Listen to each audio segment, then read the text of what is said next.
नमस्कार साथियों, मैं कुंदन झा आप सभी का स्वागत करता हूं वीणा पाणी संस्कृत क्लासेस में। साथियों, आज का हमारा टॉपिक है अलंकारों के श्रृंखला में आज हमारा अलंकार है कौन सा? उपमा अलंकार। साथियों, अलंकारों का परिचय हम लोग जान चुके हैं। अलंकार के विषय में अलंकार का क्या स्वरूप होता है, काव्य में अलंकार का क्या स्थान है, किसी काव्य में एक अलंकार स्थिर तत्व है या अस्थिर तत्व माना गया है। इन सभी विषयों पे हम लोग विशद चर्चा कर चुके हैं पिछली वीडियो में। यदि आप उस वीडियो को नहीं देखे हैं तो पहले जाकर उसको देखें, अलंकारों से परिचित हो जाएं, जो अलंकार है क्या चीज़, फिर आप इन अलंकारों के जो प्रकार हैं उन सबको अच्छे से समझ पाएंगे। तो चलिए साथियों, आज का हमारा जो है उपमा अलंकार, यह सादृश्य मूलक अलंकार है और यह अलंकार बहुत ही मुख्य अलंकार है जिसको आज हम लोग पढ़ने वाले हैं। तो चलिए शुरू करते हैं।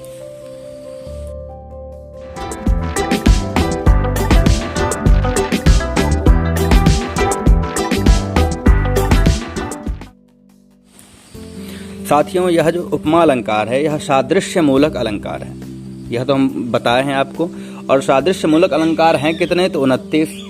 आप लोग पिछली वीडियो में आप देखे होंगे तो वहाँ पे हम लोग इससे चर्चा किए थे विशद रूप से। सादृश्य मूलक अलंकार का आधारभूत जो है वह उपमा अलंकार ही है। यह सादृश्य मूलक अलंकार जो 29 है, इसमें इस सभी अलंकारों के जो आधार है, आधारभूत कोई अलंकार है यदि, तो वह उपमा अलंकार ही है। ठीक है, तो इसीलिए उपमा अलंकार अति महत्वपूर्ण और मुख्य हो जाता है। सादृश्य मूलक अलंकार सभी उपमा के ही आधार पर चलते हैं। इसी के आधार पर सारे के सारे अलंकार सादृश्य मूलक निरूपित किए गए हैं। तो साथियों, यह जो उपमा अलंकार है, आचार्य मम्मट ने भी सबसे पहले उपमा अलंकार का ही प्रतिपादन किया है। वह लिखते हैं, क्या लिखते हैं उपमा अलंकार के बारे में? साधर्म्यम उपमा भेदे।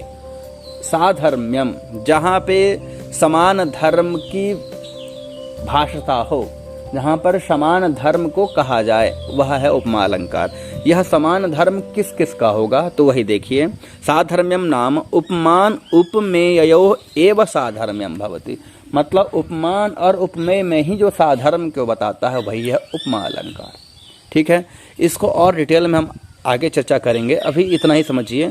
यह जो उपमा है भेदे, उपमा दो प्रकार की है उपमा अलंकार। ठीक है, कैसे?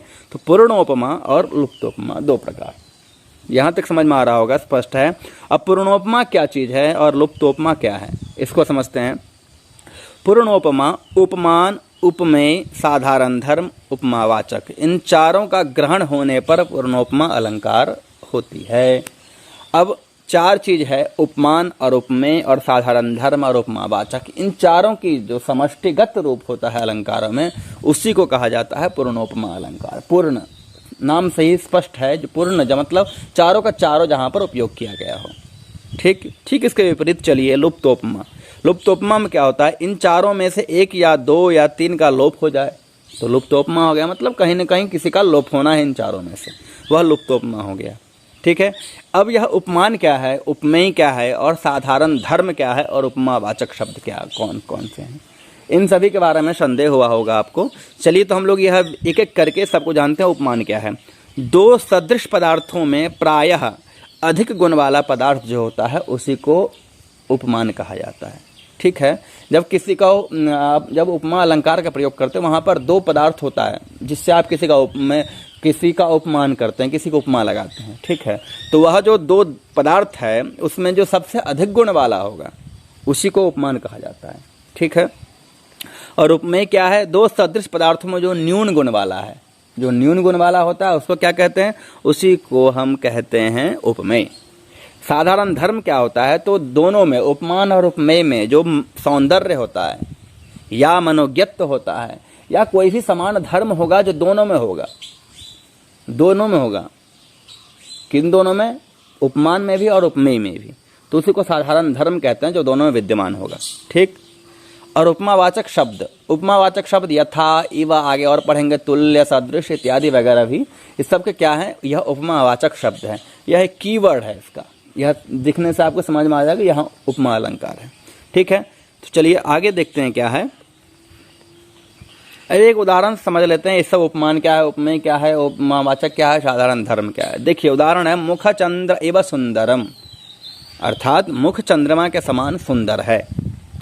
यहाँ देखिए आप, एक एक मुख चंद्रमा समान सुंदर, ये सब सभी का हम विवेचन करते हैं। यहाँ अधिक गुणवत्तया चंद्रमा, चंद्रमा का अधिक गुण है। किसी का मुख से चंद्रमा का तो गुण अधिक होगा ही ना, तो चंद्रमा क्या हो गया, उपमान हो गया, क्योंकि अधिक गुण की संभावना वहाँ दिख रही है। फिर न्यून गुणवत्तया कौन है, और चंद्रमा से न्यून गुण किसका है, वह मुख का, जिस मुख को आप बोल रहे हो चंद्रमा के समान तुम दिख रहा है।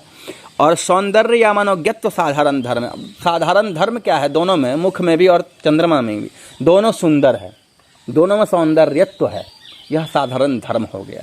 ठीक है। और यथा इव आदि उपमावाचक शब्द है। यथा मतलब देखिए मुख चंद्र इव, यह जो है क्या है, यह उपमावाचक शब्द है। तो इस प्रकार से आपको यह स्पष्ट हो गया होगा, ये उपमा, उपमेय और उपमान, साधारण धर्म, उपमावाचक शब्द, यह सब क्या है और किस प्रकार से यह कार्य करते हैं, कहाँ कैसे व्यवस्थित होते हैं, यह सब समझ में आ गया होगा। देखिए साथियों, तो पूर्णोपमा जो है, जो पहला भेद था पूर्णोपमा, वह 6 प्रकार की होती है। ठीक है। कैसे, श्रोत्यार्थी च भवेद वाक्ये समासे तद्धिते तथा, अर्थात पूर्णोपमा 2 प्रकार की पहले होती है, श्रौती पूर्णोपमा और अर्थी पूर्णोपमा। इन दोनों के 3 भेद होते हैं, वाक्यगत, समासगत और तद्धितगत, अर्थात वाक्यगत श्रौती, समासगत श्रौती, तद्धितगत श्रौती। उसी प्रकार वाक्यगत आर्थी, समासगत आर्थी, तद्धितगत आर्थी। तो कितना हो गया, 2 × 3 = 6, अर्थात पूर्णोपमा 6 प्रकार के। अब ये श्रौती क्या है और आर्थी क्या है, इसको समझते हैं। श्रौती पूर्णोपमा उसको कहते हैं, जैसे यथा, इव, वा इत्यादि शब्द जिसके बाद आते हैं, मतलब जिस शब्द के बाद यथा, इव इत्यादि वगैरह आते हैं। यहाँ पर ट्रिक है, यह कीवर्ड समझिए। आप कैसे पकड़ेंगे कि कौन शब्द उपमान है, कौन उपमेय है। तो उपमान शब्द उसी को कहेंगे जिसके बाद यथा, इव, वा इत्यादि शब्द आए, वही उपमान कहलाता है। ठीक है। जैसे आप यहाँ पर देख सकते हैं, मुख चंद्र इव सुंदरम, तो चंद्र के बाद है इव, तो चंद्र क्या हो गया, यही है उपमान। यहाँ समझ में आ रहा होगा आपको, यही है उपमान। उपमान होते हैं और यह शब्द उपमान के विशेषण होते हैं। तो यह जो शब्द है यह उपमान के विशेषण है, ये तो समझ में आ रहा है। और क्या होता है, यह विशेषण को सुनने के साथ साथ ही साधारण धर्म के संबंध रूप सादृश्य का बोध करा देता है।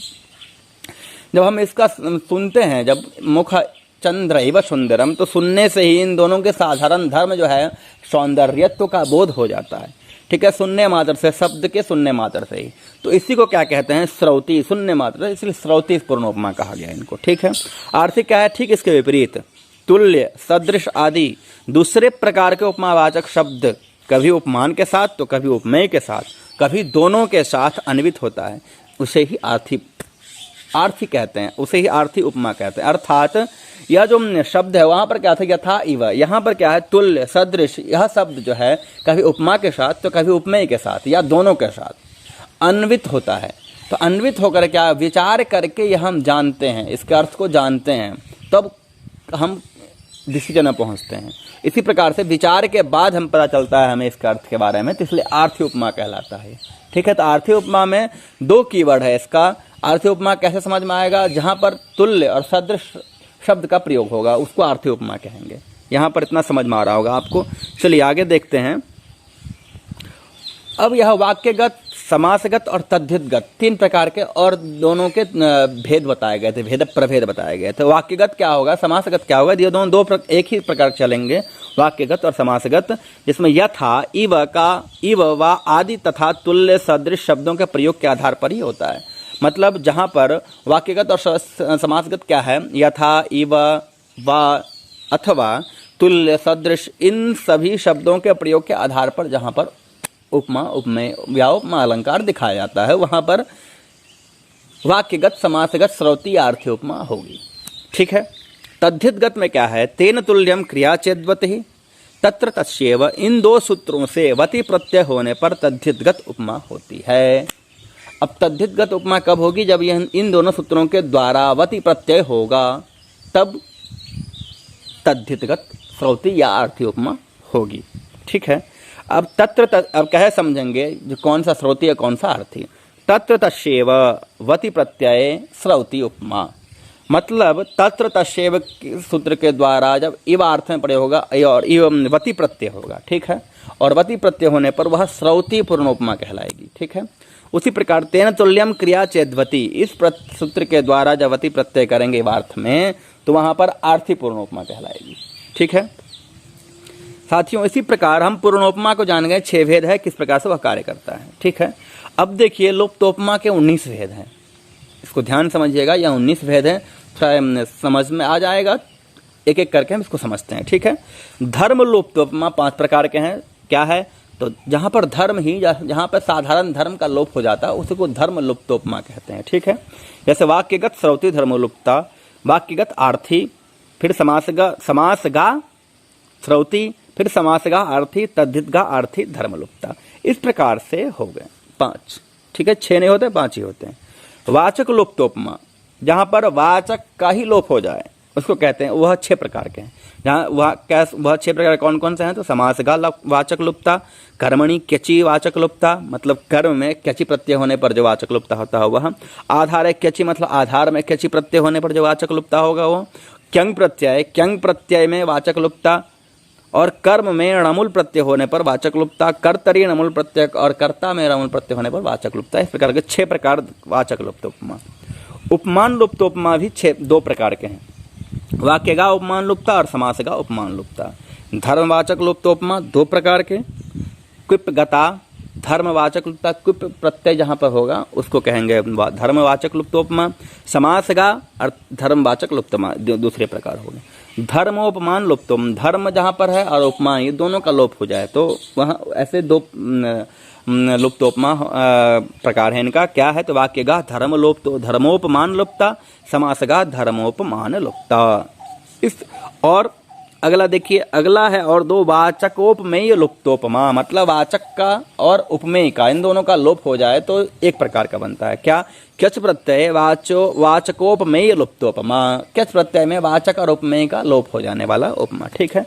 त्रिलुप्तोपमा क्या है, एक है उपमान, उपमावाचक और साधारण धर्म, मतलब ये 3 जो है इनका लोप हो जाए तो उसको कहते हैं त्रिलुप्तोपमा। यह कितने हैं, ये इनका भी एक ही प्रकार है, समासगा त्रिलुप्तोपमा, यह समासगा होती है, वाक्यगा या तद्धितगा वगैरह नहीं होती है, ठीक है। तो इस प्रकार से हम लोग यहाँ पर जाने जो उपमा अलंकार के कितने भेद हैं, तो सिंहावलोकन करते हैं। उपमा अलंकार 2 भेद, पूर्णोपमा और लुप्तोपमा, जिसमें पूर्णोपमा के भी 2 भेद हैं, श्रौती और आर्थी, जिनके इन दोनों के भी 3 और प्रभेद हुए हैं, वाक्यगत, समासगत और तद्धितगत।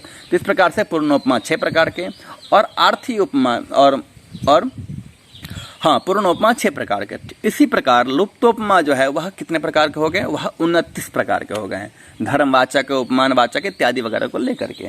तो साथियों आशा करते हैं कि आप लोगों को यह विषय स्पष्ट हो रहा होगा। यदि कहीं कोई समस्या है तो आप हमें कमेंट करके अवश्य बताएं। यदि कोई सुझाव हो वीडियो को लेकर के तो उसको भी अवश्य बताएं, उसके लिए हम आपका सदा आभारी रहेंगे। चलिए साथियों फिर मिलते हैं अगले वीडियो में नए टॉपिक के साथ, नए एक अलंकार के साथ। तब तक के लिए आज्ञा दीजिए।